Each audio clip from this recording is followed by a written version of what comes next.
আব্দুল খালেক শরীয়তপুরী খুব সুন্দর বয়ান করেন,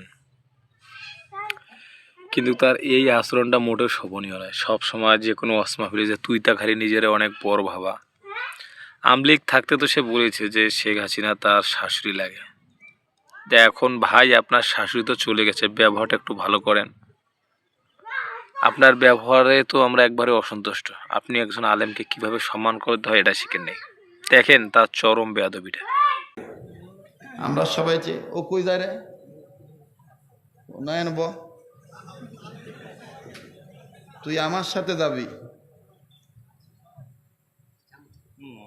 আর কোনো মায়ের পুত যদি তোর আজকে আমার হাতের টেনে ছুটে বের পরে তো নতুন করে জন্ম নিব আমি। কেন তুই জানোস না? মানে আবার কথা বলস মিথ্যু।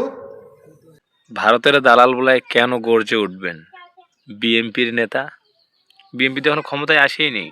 তাতেই যদি ভারতের দালাল বলে একটা কথা বলা না যায়, কেন বলা যাবে না? একটা ওয়াজ মাহফিলে একজন আলেম ওয়াজ করতেছেন, সেখানে গিয়ে বাধা। তারা ক্ষমতায় আসেইনি, বাধা শুরু। তো ক্ষমতায় আসলে যে কি করবে আর কি করবে না এটা তো বোঝার আর বাকি নেই। বিএনপিকে বলা হচ্ছে তুমি সামলাও তোমার নেতাদেরকে, যাতে তুমি ভোট পেয়ে দল গঠন করতে পারো। এই ভারতের দালালের জন্য বাংলাদেশটাকে কোরআন শূন্য ব্যাপারে আলাপ করেন, রাজনীতি ব্যাপারে কোনো আলোচনা করেন। পায়খানা কইরা ঢিলাকুলুপ কিভাবে নিতে হয়, এ মুইতা কি পানি লয়? এ গেছে বক্তার ভুল ধরতে। 18 বছর পড়াশোনা করে আসছি কি আপনার মতো জাহেল মূর্খের কাছ থেকে আমি হাদিস শিক্ষার জন্য নাকি? আপনি আমাকে কি শিক্ষা দিবেন?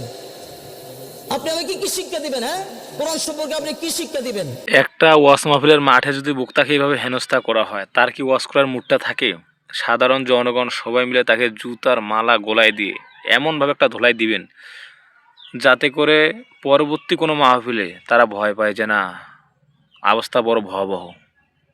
আওয়ামী লীগের মতো যেন বিএনপি ক্ষমতায়ও যদি আসে করতে না পারে।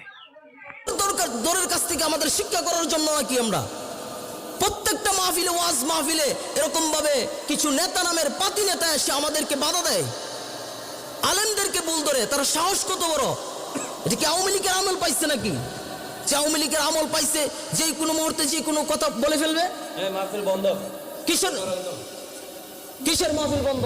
আপনার সাহস কত বড়? মাহফিল বন্ধ? আপনার সাহস কত বড়? কিসের কিভাবে এক লুচ্চাই এমন গান গাইছে যে তার গান ডিজে হয়ে তার ওয়াজ মাহফিলে বাধা দিতেছে। সে কেমন লুচ্চা বক্তা তাহলে ভাজেন। দয়ালের বড় জ্বালা রে, এ জ্বালা নিভাইব কেমনে রে, তারে পানের তলে চুপবাইতে হইব রে, তাহলে সব জ্বালা নিভা যাব রে। ওয়া শিখছো বেটা, না ওয়া শিখছো, তুমি কারিও না, হাফেজও না, আলেমও না। তোমার ভুল তো বক্তারা ধরতেই চায় না, তুমি আরও বক্তাদের ভুল ধরে বেড়াও। হ্যাঁ, বক্তাদেরকে তুমিই দেও রামধলাই, এ মুনাফিক, ও কাফের, ও জাহান্নামে যাবে, এ বেহেশতে যাবে না। কি শুরু করছো? ভণ্ডর করে ভণ্ড এই বক্তা।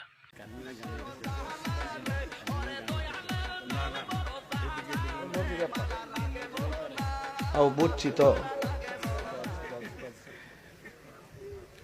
আমরা আওয়াজটা জানি কেন জানা